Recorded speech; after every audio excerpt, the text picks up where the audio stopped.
Buenos días, muchachos. Sí, bueno, más bien dicho, buenas noches. Ya ni sé cuándo estamos.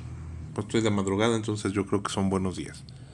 Vamos a empezar con el primer tema de la unidad 3, lo cual empezamos con lo que son sensores de temperatura. De acuerdo, vamos a ver algunos de ellos. A manera de introducción, me gustaría empezar a decirles que, pues bueno, la medida de la temperatura es de las más comunes, se utiliza en muchísimos procesos industriales, ¿vale? Por lo tanto es bien importante controlar la temperatura. Ejemplos hay varios. El acero, por ejemplo,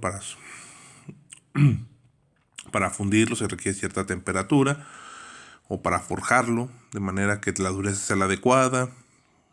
Para procesos como por ejemplo shampoo, generar shampoo se tiene que calentar el agua a cierta temperatura, etcétera. De hecho, creo que la temperatura es una de las variables que más importa controlar a nivel industrial y por lo tanto pues la tenemos que medir.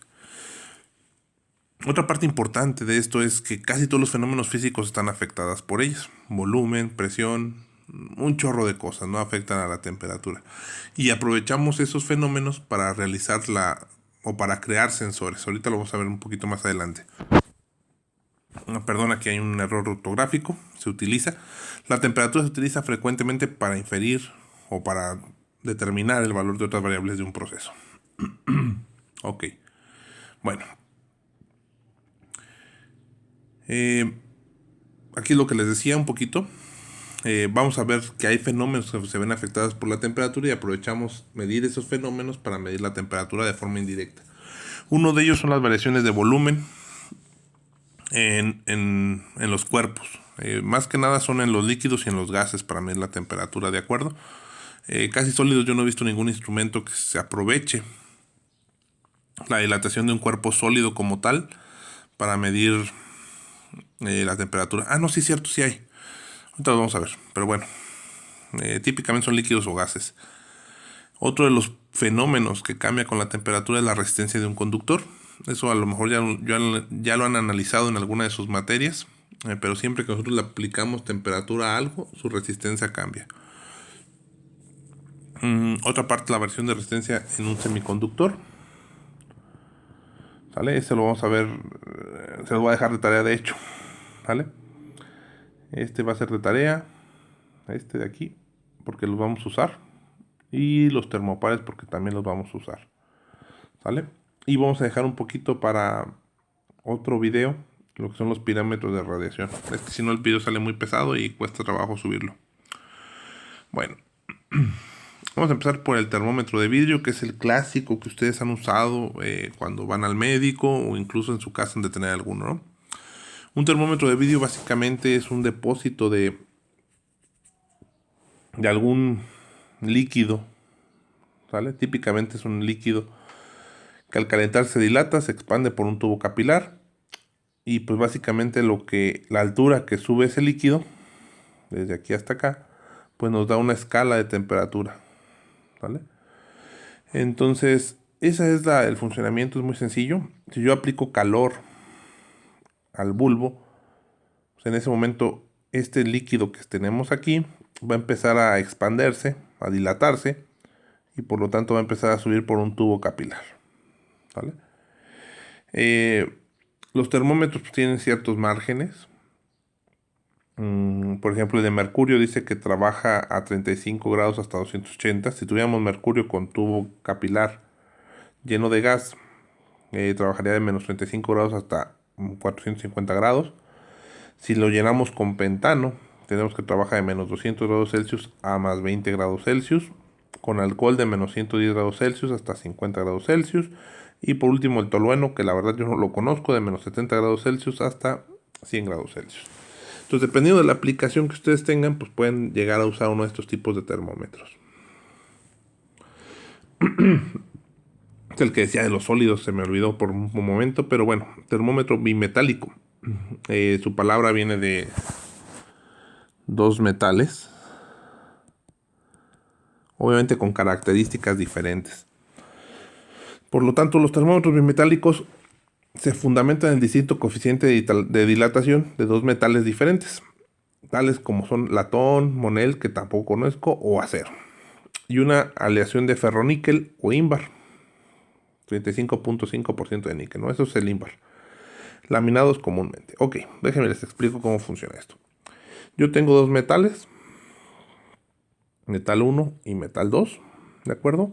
Y cuando yo los expongo a la temperatura, pues se van a dilatar de diferente manera, lo que va a ocasionar que esta hoja delgada que tenemos aquí se empiece a mover hacia estos dos lados, ¿no? Aquí nomás nos faltaría un indicador para indicar 10 grados Celsius, 15 grados, etc. ¿Vale? Para que esa agujita nos indique la temperatura a la que se esté moviendo el termómetro. ¿Sale? Pero no es el más usado en esta forma. La forma más usada es hacerlo de forma helicoidal, como esto. ¿Vale? Yo tengo dos metales que están enrollados. Tenemos un extremo fijo y tenemos un extremo libre. Cuando yo lo conecto a un indicador giratorio, pues lo que voy a hacer es que este material, por estar enrollado y por ser dos materiales diferentes, se va a empezar a expander y va a empezar a girar o a dar un momento de torsión sobre el indicador. Entonces, este es el indicador que, bueno, es el termómetro que yo he alcanzado a ver alguna vez. Y funciona así. No sé si tengan alguna duda, pues se me la harán llevar por el Facebook.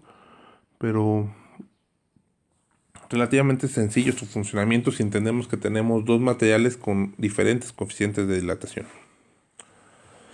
Termómetros de bulbo y capilar. Estos son muy parecidos a los termómetros que vimos al principio. Sin embargo, tienen la diferencia de que en este caso el capilar está enrollado y es un material flexible. Entonces se puede mover un poquito. Se puede mover esa espiral. El capilar va a estar enrollado en una espiral. Y cada vez que sube la temperatura, esa espiral se empieza a desarrollar un poquito, ¿no? Y eso nos da la indicación de la temperatura. Los termómetros por bulbo y capilar consisten esencialmente en un bulbo conectado con un capilar a una espiral. ¿Vale? Cuando la temperatura del bulbo cambia, el gas o el líquido, porque hay de varios tipos. Si ustedes se fijan, vamos a tener termómetros actuados por líquido, termómetros actuados por vapor, termómetros actuados por gas o termómetros actuados por mercurio. Perdón. Cuando la temperatura del bulbo cambia, el gas o el líquido en el bulbo se expanden y la espiral tiende, estaba dormido cuando hice esto,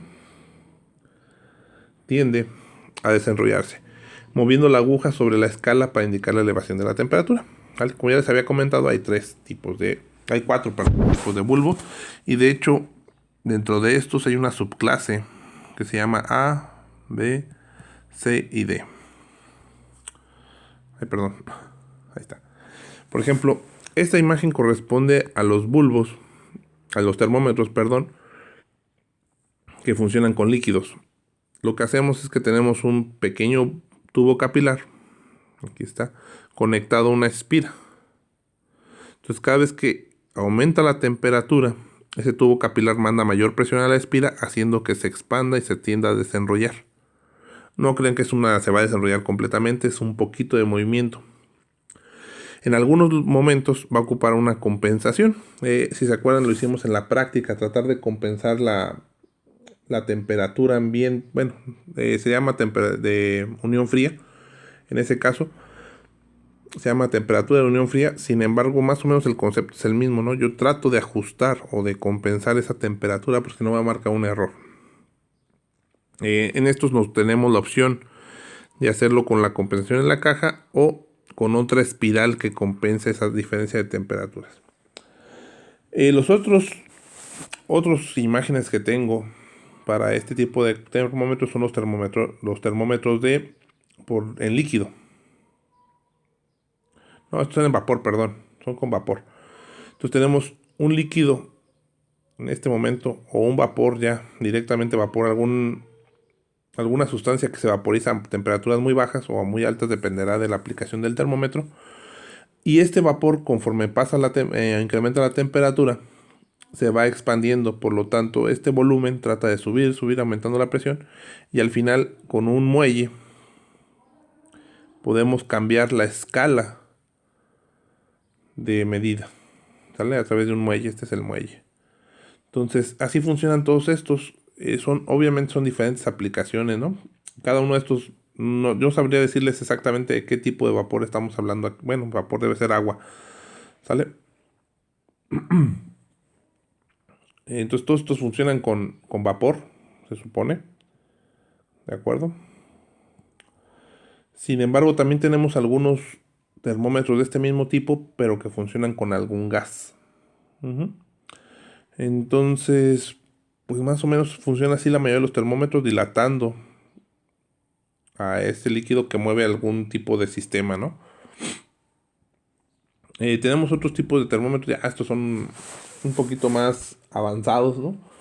Están basados a termómetros de resistencias, es decir, aquí lo que nos interesa medir es el cambio de resistividad con el incremento de temperatura.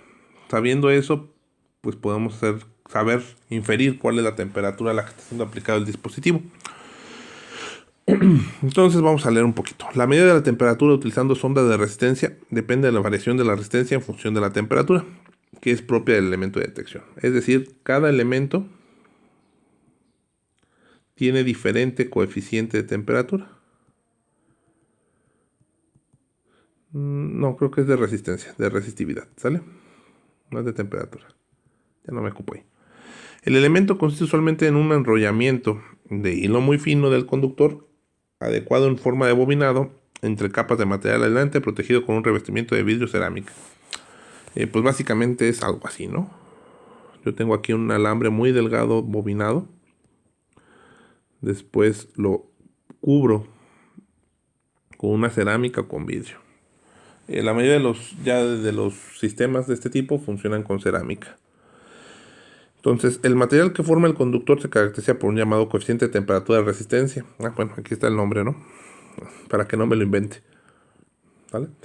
Que expresa a una temperatura especificada la variación de la resistencia en ohms del conductor por cada grado que cambia. Vamos a ver eso. Esta es la fórmula. Si ustedes se fijan, tenemos una resistencia inicial, que es la resistencia a 0 grados Celsius, por 1 más el coeficiente de dilatación, coeficiente de resistividad, perdón, por la temperatura. Entonces, de esta forma podemos saber cuál es la resistencia, podemos inferir cuál va a ser la resistencia del sistemita a cierta temperatura.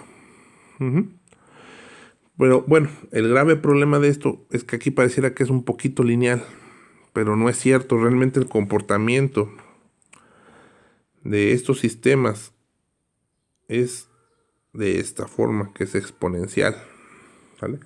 Por lo tanto, utilizando métodos numéricos, lo que podemos hacer es esta curva con algunos puntos, la podemos aproximar a una serie geométrica, o más bien dicho, a una curva cuadrática o de cualquier tipo, pues la podemos aproximar. Y ahora sí podemos saber cuánto vale RT. ¿Vale? Acá, bueno, no sé si me queda claro, acá pareciera que es lineal, pero no es cierto, realmente se aproxima más a una curva polinomial. ¿Vale? Entonces, utilizando estas fórmulas, que ustedes los vieron a lo mejor en métodos numéricos, ustedes pueden saber cuál es el comportamiento real de esa resistencia con respecto a la temperatura, ¿no? Entonces, aquí es donde se aprovecha algo que se llama acondicionamiento.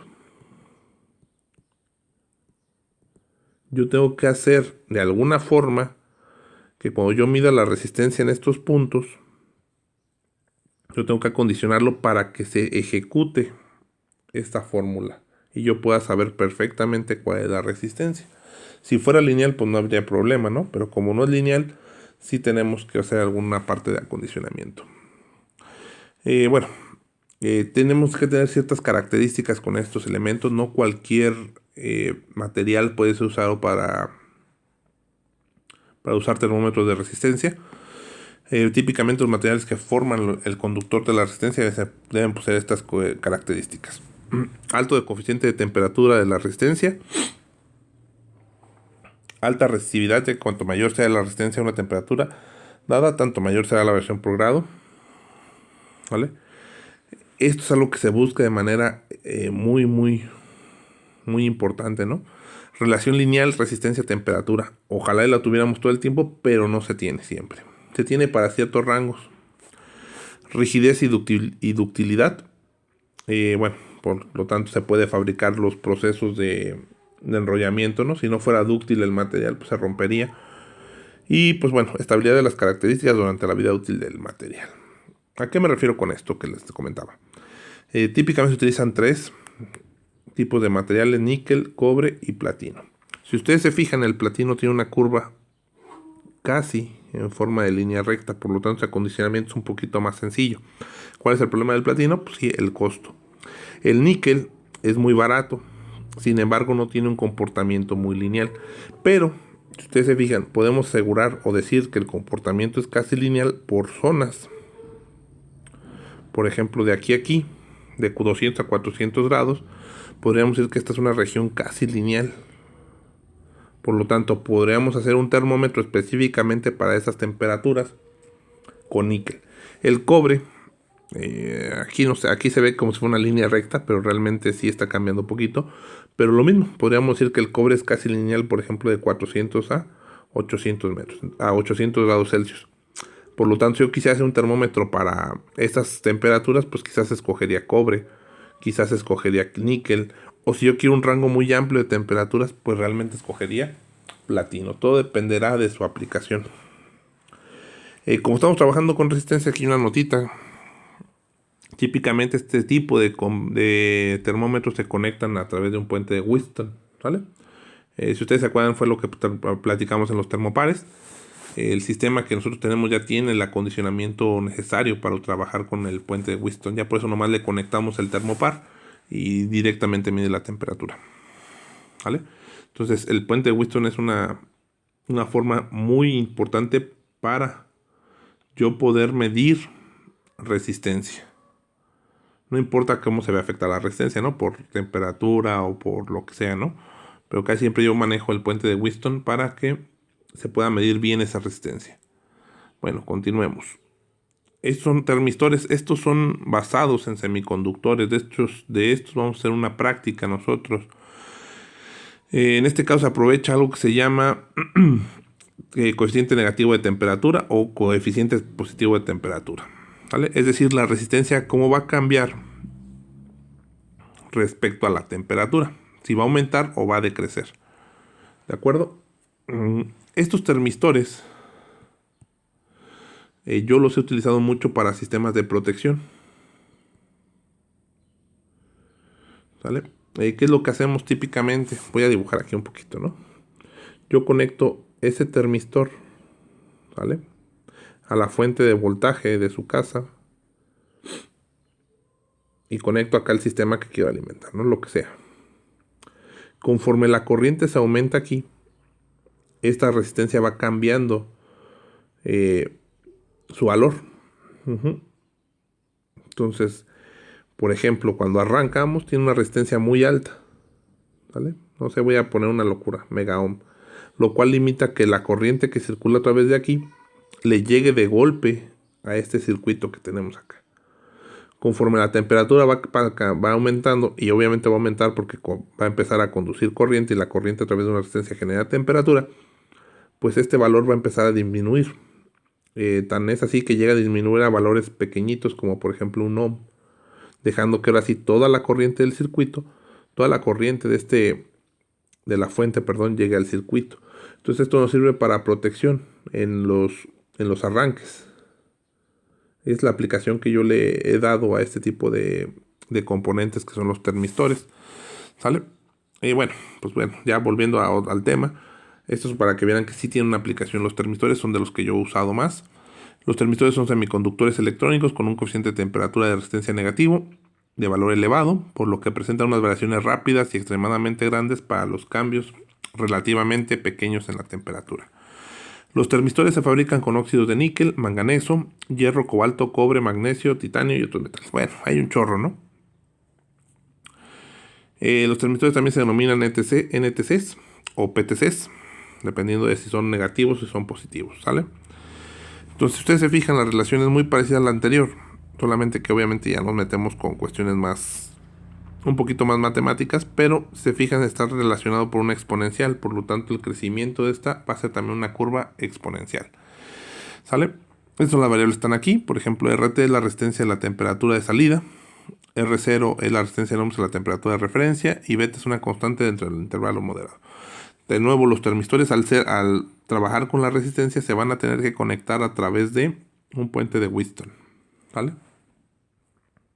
Ya no tengo más nada. De hecho, no venía ninguna gráfica de los termistores, pero créanme que también su comportamiento es no lineal. ¿De acuerdo? Es exponencial, de hecho. Exponencial crecientes para los PTCs y exponencial decrecientes para los NTC. ¿De acuerdo? Entonces, eso creo que sería todo. ¿Por qué? Porque lo que vamos a ver adelante, que son los termómetros de semiconductor, si no mal recuerdo, y de los famosísimos termopares. Como vamos a hacer una práctica, creo que es importante que ustedes desarrollen el marco teórico de esto. Y ahí van a buscar toda la información que tenga que ver con el termómetro de semiconductor, o con los, más bien dicho, con los sensores de temperatura basados en semiconductor y de los termopares, ¿no? Entonces, estos serían los temas que a lo mejor no vamos a alcanzar a ver completamente en prácticas, pero de estos dos, se supone que sí vamos a hacer 2 prácticas para esto, ¿no? De hecho, esta del termopar, pues ya la hicimos, ¿no? Entonces, del termistor también voy a encargarme yo de traer algunos para hacer una práctica pequeña. Y de los otros 2, pues ustedes se van a encargar, ¿no?, de sacar el marco teórico. Y pues por lo tanto no hay necesidad realmente de que veamos las diapositivas este tipo de opciones, ¿no? Perdón, este tipo de termómetros. Espero que les haya gustado. A mí en la particular se me hace algo raro dar clases así o intentar dar clases así, pero bueno, intentaré hacerlo mejor las siguientes veces, ¿no? Si tienen dudas, pues me pueden buscar por el Facebook y trataré de resolverlas. Muchas gracias. Eso es todo.